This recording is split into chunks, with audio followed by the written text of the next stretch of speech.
இந்த ஃபெஸ்டிவல் சீசனுக்கு பிளாக் பஸ்டர் வண்ணங்களில் ஆம்ரஷ் டிஷ்யூ தோத்தி ஷர்ட்ஸ். நாகை மாவட்டம் கோடியக்கரையில் புயல் எதிரொலியால் அமைக்கப்பட்ட நிவாரண முகாம்களில் அழுகிய காய்கறிகள் வைக்கப்பட்டிருந்தது சர்ச்சையை ஏற்படுத்தியிருக்கிறது. கோடியக்கரையில் பெங்கல் புயல் சின்னம் எதிரொலியாக மேல்நிலைப்பள்ளி, பல்நோக்கு பேரிடர் மைய கட்டடம் உள்ளிட்டவற்றில் நிவாரண முகாம்கள் அமைக்கப்பட்டுள்ளன.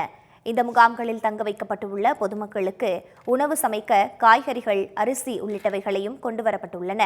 இந்நிலையில் அந்த காய்கறிகள் அழுகிய நிலையிலும், அரிசி வண்டுகள் மொய்த்த நிலையிலும் மோசமான சூழலில் காணப்படுகிறது.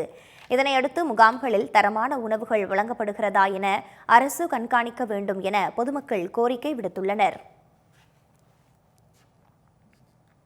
ராமநாதபுரம் மாவட்டம் பாம்பனில் 3வது நாளாக கடல் சீற்றமாக காணப்படுவதால் கரையோர மக்கள் அச்சமடைந்துள்ளனர்.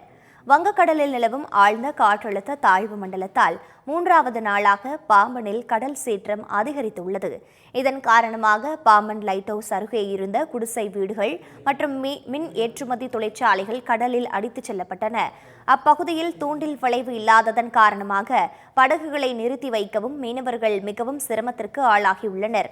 மேலும் சூறைக்காற்று வேகமாக வீசி வருவதால் 4வது நாளாக மீனவர்கள் கடலிற்கு செல்லவில்லை.